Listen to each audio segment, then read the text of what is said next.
자, 성경 공부를 시작하겠습니다. 안녕하십니까? 안녕하세요. 반갑습니다. 오늘은 제 시간에 공부를 할 수 있을 것 같습니다. 세대적 진리를 계속 공부하고 있는데요. 세대적 진리를 공부를 하다 보면 이 중복되는 내용이 좀 많이 있을 겁니다. 그래서 중복되는 내용이 있다 하더라도 계속 이제 그렇게 보시고 또 연결을 해 주시고 하면 됩니다. 오늘은 제 4강 예언의 산봉우리, 지난번에도 언급이 돼가지고 잠깐 이제 이야기를 한 적이 있는데 오늘은 이 부분에 대해서 좀 중점적으로 살펴를 보겠습니다. 자, 지난주 복습이죠. 재림 시기와 전천년주의 근거. 재림 시기에 대한 세 가지 주장이 있는데, 하나는 무천년주의, 천년왕국이 없다. 성경 예언을 한 3분의 2 이상 영적으로 해석한다. 그 다음에 이제 후천년주의, 교회가 세상을 개혁해서 낙원을 완성한 후에 예수님이 재림하신다. 그래서 왕국 건설은 인간이 하고 그 다음에 예수님이 재림을 하신다는 후천년주의고, 저희들 바이블 빌리버들은 전천년주의를 믿죠. 인간은 결코 낙원을 건설할 수가 없고 인간은 끊임없이 쇠락의 법칙을 걸어간다. 그래서 예수님이 아니면 천년왕국이 시작될 수 없다. 이제 그래서 주님의 지상 재림으로 천년왕국이 시작된다. 그래서 재림이 먼저고 그 다음에 왕국이 이제 세워진다. 이것이 이제 재림 시기에 대한 세 가지 주장입니다. 자, 천년왕국이 사실이라는 것이 요한계시록 20장을 통해서 이제 분명하게 밝혀지는데, 사탄이 결박됩니다. 그 다음에 1000년 동안 끝없는 구덩이에 이제 던져져서 가뒀죠. 그 다음에 첫째 부활, 짐승의 표를 거부한 성도들이 그리스도와 1000년간 통치를 하고, 마지막에 사탄의 결말이 1000년의 왕국이 지난 다음에 이제 일시 석방된 후에 최후의 전쟁을 벌여서 하늘의 불심판과 불의 호수에 영원히 던져지는 일을 당합니다. 그래서 전천년주의의 성경적 근거는요, 구약 및 다니엘서에서 메시아의 재림과 세상 권세 심판 후에 왕국을 수립한다. 그 다음에 계시록의 전개 구조는 교회 시대, 그 다음에 대환란, 재림, 천년왕국, 새하늘과 새 땅으로 이루어지기 때문에 문자 그대로 요한계시록의 기록을 그대로 보면 천년왕국은 물리적인 왕국으로 예수님께서 재림하신 후에 이루어지는 일이다. 그렇게 보시면 되겠습니다. 자, 근데 변질된 역사와 세상을 보는 관점이 뭐냐면은 전천년주의가 잊혀진 역사적 과정이 있어요. 오리겐이라는 사람이 영적 해석을 해서 성경 문자를 껍데기로, 성경 문자는 껍데기고 이것을 전부 영적으로 해석해야 된다고 해서 이제 그 뒤로부터 이제 카톨릭이나 개신교들이 이제 그런 교리를 삼았고요. 그 다음에 로마의 국교와 콘스탄티누스 황제 즉위 후에 제국과 교회의 정치적 타협으로 인해서 이런 부분들이 이제 흐려지기 시작했습니다. 그러고 나서 나온 것이 뭐냐면 후천년주의가 이제 태동이 됐는데, 기독교 제국 수립을 천년왕국 개막으로 합리화를 시켜버렸어요. 이거는 이제 복습이기 때문에 제가 그냥 막 넘어가겠습니다. 자, 그래서 대한 이론들의 변질이 뭐냐면, 첫 번째로 우리가 지금도 교회에서 아주 중요하게 생각하고 있는 언약신학이죠. 쉽게 말하면 대체신학. 이스라엘이 받았던 왕국 축복을 누가? 교회가 받았다. 이제 이렇게 받아서 지금 이스라엘이 받을 축복을 우리가 받는다라고 이제 하는 대체신학이 돼서 이스라엘과 교회를 하나로 보고 있습니다. 그리고 과거 학파 및 왕국 건설자들은 예언을 과거 사건으로 한정하거나 인본주의 개혁 시도를 해서 결코 예수님이 천년왕국을 건설하지 않는다는 그런 교리로 이제 삼아버립니다. 그래서 결론은 세상을 바라보는 눈이 뭐냐면, 인간은 결코 발전할 수가 없다. 외형적으로 보면 로봇이나 AI나 이런 엄청난 산업으로, 또 반도체, 이런 것을 인해서 인간이 발전하는 것처럼 보이지만 그 이면에는 인간은 계속해서 스스로 멸망의 길을 이제 가고 있습니다. 그래서 인간 쇠락의 법칙에 의해서 인간의 개혁은 불완전하며 역사는 영적으로 쇠락한다. 그래서 전천년주의 관점으로 보면 오직 예수 그리스도의 재림만이 뭐다? 유일한 회복과 구원이 완성이 된다. 이것이 이제 지난주에 배웠던 복습 내용입니다. 자, 오늘은 이제 예언의 정의와 핵심 요건, 이제 이 부분이 이제 몇 가지가 있는데 이 부분을 좀 살펴보겠습니다. 성경은요, 성령님께서 최종 저자로서 40여 명의 사람들을 이제 사용해서 기록을 해 놓았는데 이것은 단순한 역사책이 아니고요. 단순히 역사책이라면 우리가 세상에도 많은 역사책이 있지만 그 어떤 일종의 세상에 있는 세속사, 세상에서 일어나는 일들을 기록해 놓은 것도 맞지만 그것을 앞으로 이러한 일들을 미리 적어 놓은 어떻게 보면 예언입니다. 미래의 역사책이죠. 그 당시에도 일어난 일이지만 그것이 미래에도 일어날 거라는 이중 예언을 기록해 놓은 역사책입니다. 자, 그래서 예언의 요건이 뭐냐면 예언은 반드시 성취 전에요, 공개적으로 선포가 돼야 됩니다. 물론 세상에 많은 예언자들이 있습니다.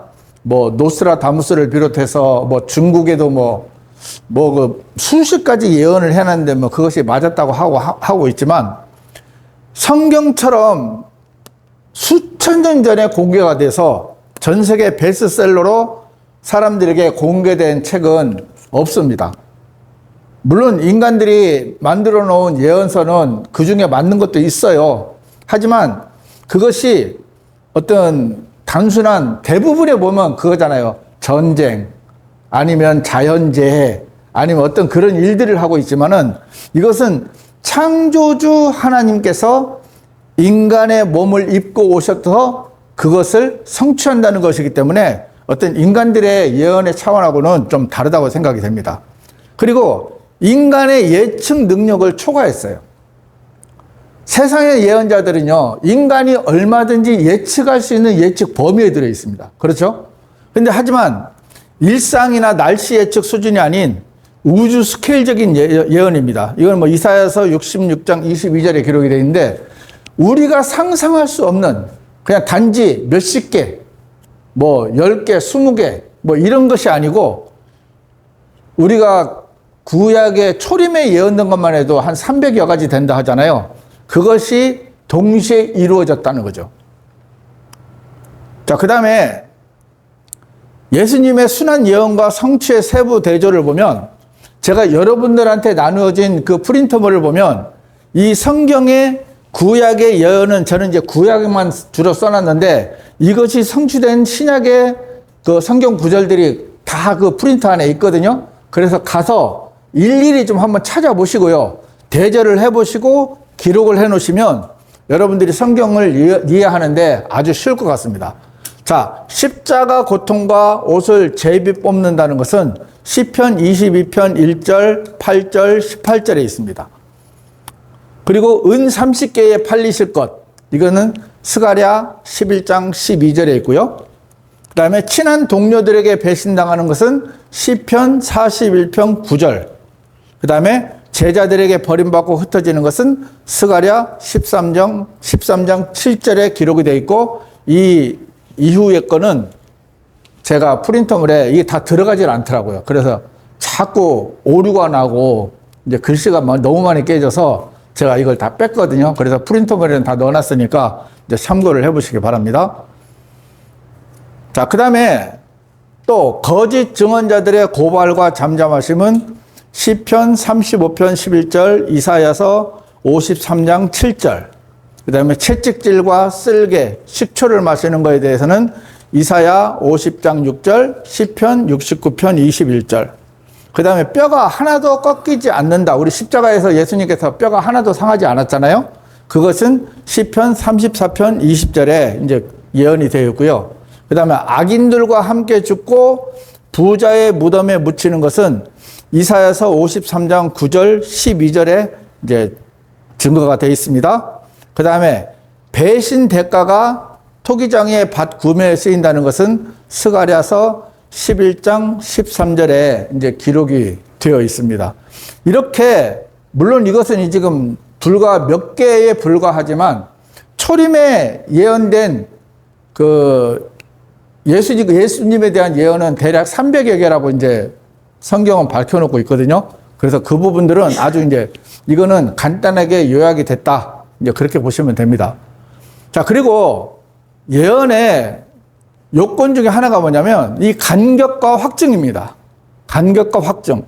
그러니까 얼마만큼 기간이 있느냐. 우리가 보면은 선포와 예언, 말씀이 선포된 것과 성취된 사이가 가장 짧은 것이 1000년이고요. 좀 가장 긴 것은 6000년의 간격이 있습니다. 그래서 시편 22편 1절에서 마태복음 27장 46절은 간격이 좀 잡지만 창세기 3장 15절부터 이 예수님의 십자가까지는 대략 한 6000년 정도 잡고 있잖아요. 그래서 그 정도 기간들이 이제 4000년 이상 되죠? 4000년 이상 되기 때문에 엄청난 이 시간들이 있기 때문에 그 많은 시간이 흘러도 이 예언이 정확하게 맞을 수 있다는 것은 사실 불가능한 거잖아요. 이거는. 그러니까 아무리 인간이 뜯어 고치려고 해도 맞추려고 해도 이제 맞춰질 수 없는 일종의 정말 불가능한 스타일이죠. 이거는. 그래서 충분한 간격, 그리고 분명하고 확실한 성취. 율법과 예언서를 성취하러 오신 예수님, 마태복음 5장 17절에 보면 예수님께서 율법을 폐하러 오신 것이 아니라고 말씀하셨잖아요. 성취하러 오셨다 했거든요. 지난번에도 말씀하셨지만 예수님이 성취하신 구약 예언 중에 초림은 대략 300가지인데 이것을 이제 수학적 성취 확률로 한번 계산을 해봤어요.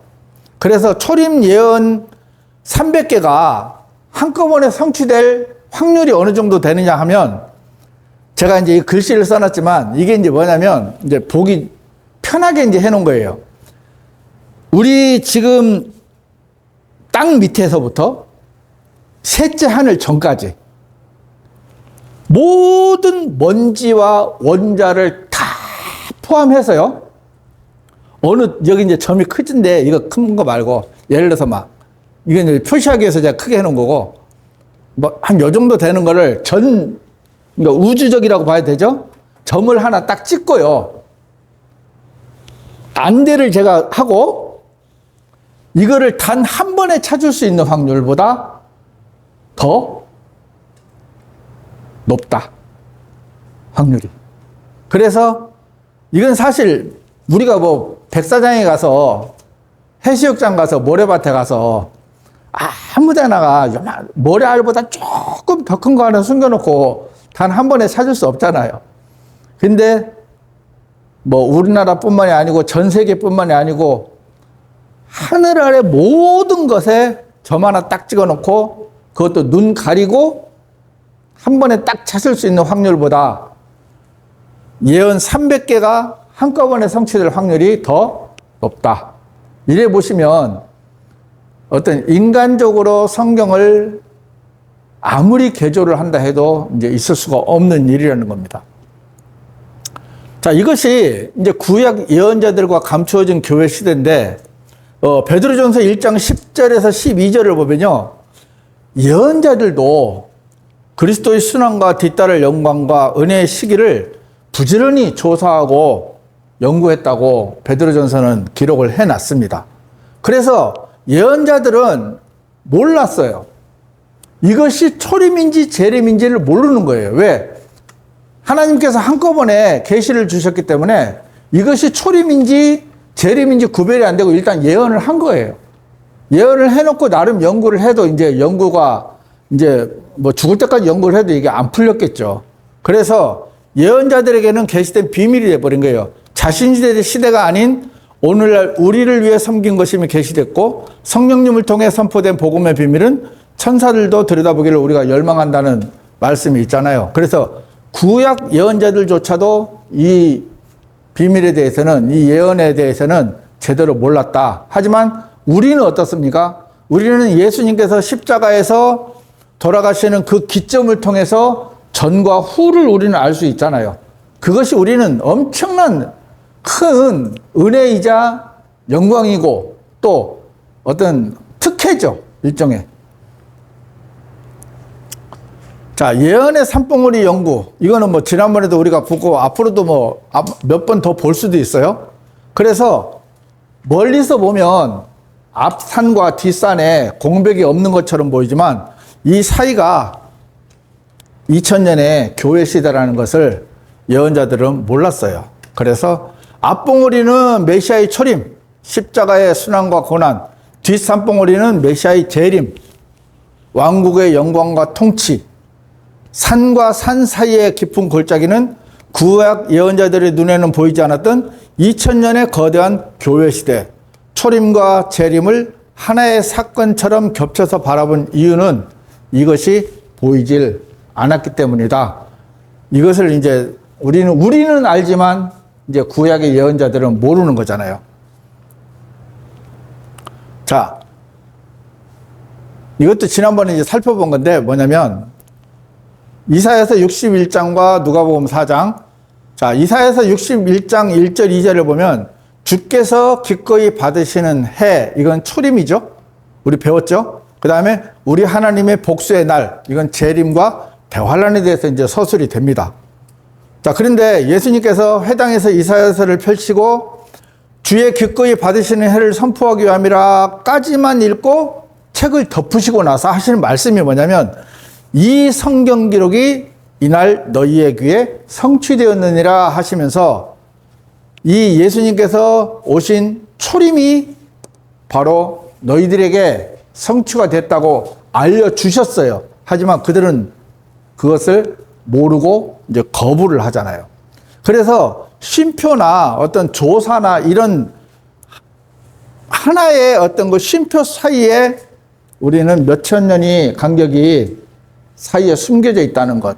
하다못해 나중에 배우겠지만 이 순서가 뒤바뀐 경우도 있다는 겁니다. 그렇죠? 먼저 오고 나중 온 것도 있어요. 그래서 복수의 날 전에서 멈추심으로 초림과 재림 사이 약 2000년의 교회 시대 간격을 누가? 예수님께서 직접 구별해 주셨어요. 자, 또 예레미야서 23장 5절 6절을 보면요. 같은 5절 6절인데 여기 보면 초림에 대해서 다윗에게 한 의로운 가지를 일으키신다고 나오고 그 다음에 바로 뒤에 보면 재림과 왕국에 대해서 한 왕이 통치하고 공의를 집행하며 이스라엘이 안전히 거한다고 말씀을 하시면서 초림과 재림을 나눠주셨어요. 지금 이제 개신교 같은 이런 교회들은요, 이 부분을 전혀 모르기 때문에 그냥 이것을 영적으로 그냥 다 해석을 해버리고 문자적으로 해석할 수 없기 때문에 거의 영적으로 이제 해석을 이제 해버린다 하더라고요. 그 다음에 스가랴서 9장 9절에서 10절을 보면, 자, 초림, 9절은 초림이에요. 나귀 입성, 겸허하여 나귀를 타고 오시는 왕. 초림이죠. 그 다음에 10절에는 재림 후 왕국 성취, 이방 민족들에게 화평을 말하고 땅끝까지 통치하신다. 근데 이것이 얼핏 생각하면은 뭐 단순하게 뭐 그럴 수 있자고 넘어갈 수 있지만 이 한 문장 안에 초림과 재림을 나눌 수 있는 것도 이게 큰 어떤 대단한 거죠. 사실은 일반 지금 신학대학교 교수라고 하는 분들도 사실 이런 것들은 모르고 이제 지나고 대부분 다 비유나 상징이나 영적으로 해석을 해버리기 때문에 신천지 같은 경우는 이렇게 한대요. 예를 들어서 이제 구원자는 반드시 예수님은 구름을 타고 오시잖아요. 근데 이제 그걸 어떻게 해석을 하냐면 이 구름이 이 눈에 보이는 구름이 아니고 이게 이제 영이라고 한대요. 영. 구름이 영이어서 이 영이 누구한테 들어와요? 이제 이만희한테 들어와서 이제 재림이 이제 예수님의 영이 재림하셨다. 그래서 내가 재림 예수다. 이제 이런 식으로 번역을 한다 하더라고요. 그 성경을 있는 그대로 볼 수 있는 눈이었기 때문에 이제 이런 부분들이 이제 전혀 무시가 되고 지나가 버리고 자기들 마음대로 이제 성경을 해석하는 겁니다. 자, 예언을 바르게 나누어 보는 눈이 뭐냐면 예언의 산봉우리의 원리 요약, 구약의 예언자들은 초림의 고난과 재림의 영광을 겹쳐서 보았고요. 예수님께서 구약 예언을 친히 구분하여 해석해 주셨어요. 예언자들은 초림인지 재림인지 모르고 예언을 했지만 예수님은 오셔서 그것이 초림에 일어날 일인지 재림에 일어날 일인지를 분명히 아셨기 때문에 그것을 다 읽지 않고 중간에 책을 덮으시고 뭐라고 말씀하셨어요? 이것이 너희에게 오늘날 성취되었다고 말씀을 해주신 겁니다. 그래서 우리가 올바른 세대적 관점은 뭐냐면 성경 구절 속에 겹쳐진 시간차. 이제 시간차는 이제 요 사이에 교회 시대를 말하는 거죠. 교회 시대를 놓고 초림과 재림을 분별할 수 있는 이것이 이제 올바른 세대주의 관점이거든요. 그래서 성경이 미리 기록한 역사를 문자 그대로 믿고 주님의 재림을 준비하는 것이 올바른 신앙이다. 이제 이것이 오늘의 결론입니다. 그래서 세대주의 이거를 제가 준비하다 보니까 중복되는 지점들이 좀 있어요. 중복되는 좀 지점들이 있으니까 그 부분들은 여러분들이 좀 양해를 하시고요. 그래서 좀 이해를 하면서 좀 봐주셨으면 좋겠습니다. 혹시 질문 있으십니까? 그 표는 표 아닙니다. 그거는 이따 할 겁니다. 그거는 보지 마시고요.